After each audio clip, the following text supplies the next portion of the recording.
remember and review what I was thinking compared to what actually happened.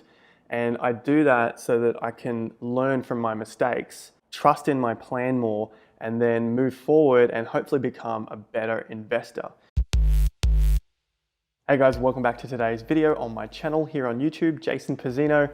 Today's video is an investment vlog regarding Bitcoin, cryptocurrencies, and how I can be wrong, and you can too, but still make money in the markets. Now, none of this information is new. It's just the way that I have implemented it from learning about it from other people. And then hopefully I can share the information with you, and you can implement it yourself too, or if you already do it, obviously let me know down below. So it's how I was wrong. I've been wrong at each of the tops coming up here in Bitcoin. So we're talking about from the bottom where we're looking at 3,100, and you basically have to be a bit familiar with the chart here. The levels that we've seen resistance, and pretty much hear from everyone on YouTube and Twitter calling for different tops. 4,200 we had resistance, 5,400 we had resistance, looking for resistance at 6,000, then somewhere in the 7,000, and then the 8,000, then the 9,000. So every one of those points there was someone calling for a top to come in, looking for a retracement, like a pullback, a correction, so that we could enter another position and then keep riding the wave up. So at each of those points, I thought they were the top, the 5,400, the 6,000, the 7, the 8, the 9, all of these things I thought were the top. And had I waited for a correction, I would have missed the move from 4,200, essentially when the breakout happened in April, up until the point where we just saw up to 9,000. So that's the first thing. That's how I was wrong. Bitcoin's been rejected at 9,000. From what it looks like maybe we'll finally get this correction that we've been waiting for. And then the strategy that I've implemented after being wrong is pretty basic. It's just dollar cost averaging. You've heard about it before. So many people do it, or at least talk about doing it on YouTube. And really, like I said, this is an investment vlog. It's following my journey, and hopefully some of yours, if I can read them in the comments down below, as to how I've invested and been wrong, and then still being able to profit from those mistakes. So essentially they were mistakes in theory, but fortunately my practice kept me on the right side of the market. There were higher highs, higher lows, meaning the market's correcting and it's going up. Small corrections, not as big as what we once thought, what we think at the time, but at least my plan said, every week on this day, invest this amount of money. Now, I didn't follow it exactly to the date and the time and the exact amount, but I had an amount put aside and I had an approximate date. So what I've got in my phone, I've got a regular occurrence on Tuesdays to invest. So, to put the dollar cost averaging amount in. And if I see the chart and I'm looking at it like, oh, look, today was a pretty big up day, I still invest, but I don't put the huge amount in.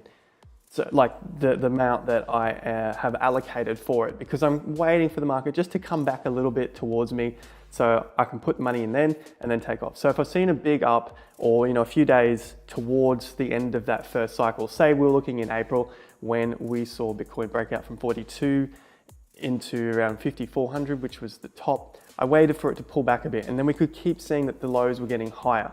So if you're following, it sort of dropped back down quickly to 48, 5 grand, and it just kept getting a little bit higher. The next low was around 5,000, then 51, then 52, and then before we broke again up to around 6.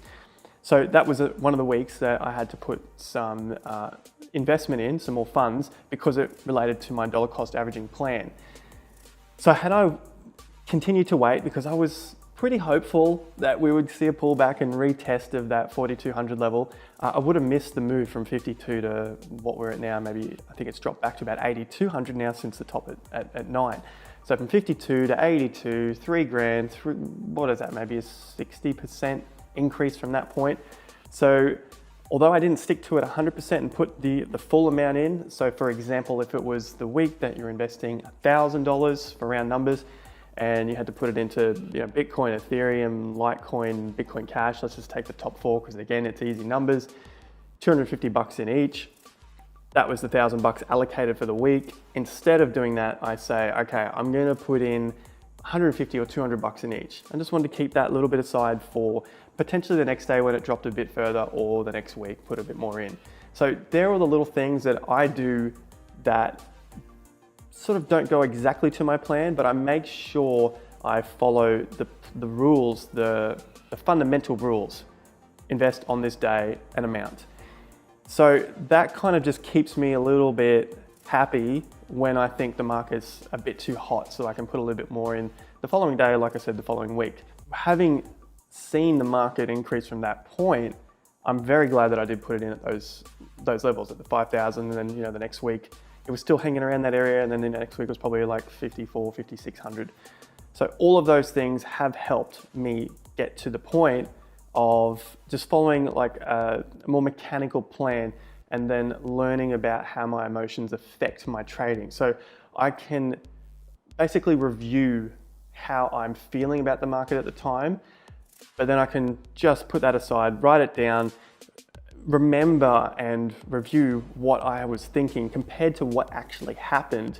And I do that so that I can learn from my mistakes, trust in my plan more, and then move forward and hopefully become a better investor.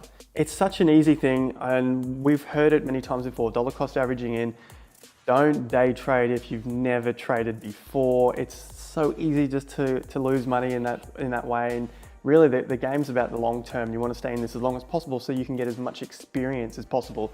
It's kind of like, say, training. Like, I love to exercise in the gym. If you're going to go flat out in your first session, back from never training before, or you hadn't trained, exercised, gym, workout, you haven't trained for 5 years, 10 years, and you go flat out, you're going to kill yourself, and you're probably not going to be back in the gym for weeks, months, until all of your injuries have recovered.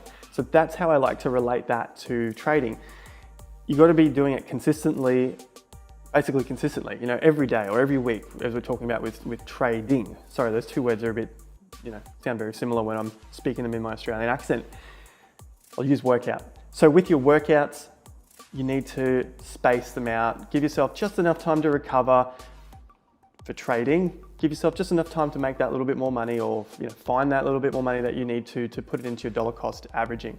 So it's about the long game. I want to learn as much as I can and be as good as I can in the long term.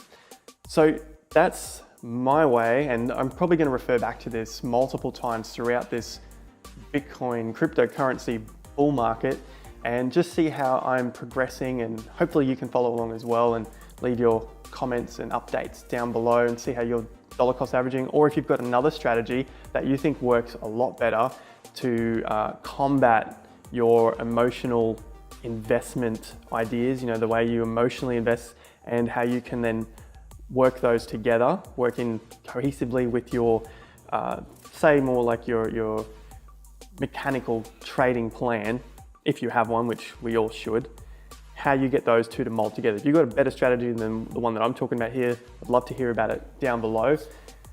And yeah, hopefully everyone else is having a great week from their investing. Love to hear from you guys. Leave your comments down below. And just before I wrap up, one more thing to put onto the dollar cost averaging, especially if you are, or like myself, wanting just to tailor that dollar cost averaging just a little bit at those times where you think it's going too hard, pushing up too high, and you think you want to hold out just a little bit until you put your dollar cost averaging in. So instead of on Tuesdays like I've done, maybe do it on Wednesday or 12 hours later or something like that. It's quite difficult, but early on in that plan, so we've established that a bottom is around 3,100. Even if it's a temporary bottom, it's a pretty big bottom of Bitcoin. Try and go heavy first thing. So if you were in dollar cost averaging in around the 36 or 3,800 or 4 grand, try and go heavier at that point. So say you've got an allocation of 10 grand, or over the course of a year or a month, whatever it is, and you make money every week, you're making $1,000, and you want to put in 100, 200 bucks a week. Early on in the process, try and put more money in so that as the market starts to increase, you've built a bigger foundation. It's kind of, well, essentially is like pyramiding. When you look at a pyramid, bigger base, smaller top. You don't want to be putting in all of your money heavy at the upper end. So you don't want to be going in heavy now, like we're at 8,000 or 9,000 on Bitcoin, because we fall back to 6 or 7, you've lost a lot of that, of your investment. So that is one thing that I would suggest. It's one thing that I've tried to implement, and I'm by no means, getting that right on the bat. But it was something that I learned from the last cycle, where you start to feel like, oh, I'm going to miss out, the FOMO thing, and this thing could go a lot higher, so why not just put in a lot more now than I did earlier on? That is obviously not the right way to go about it from my experience, and I'm sure those who have been through the same cycles and have done similar mistakes, you'd probably agree on that too. That was the last thing I wanted to leave you guys with. Hopefully that has helped some of you. And like I said many times before, I'd love to hear your journey down below. I'm going to keep these up because this is going to be a long bull market, 2 years, 3 years, let's see how we go. So I'll check in with you guys again very shortly on another topic to do with investing. Doesn't necessarily have to be cryptocurrency either, but that seems to be the best way that I can see making money with the least amount of obstacles, aka government red tape, regulations, KYC, all these sorts of things. It's just in and out, charts are there, you learn your psychology and your emotional, you keep your emotions in check, get yourself a plan, and it's really easy to get flowing. Thanks again for joining me. I'll leave it there as I always do. Keep trying to wrap these things up. You know where to catch me. Instagram and Facebook links are down below. See you guys in the next video. And remember, until next time, take care, peace out, have more fun to get more done.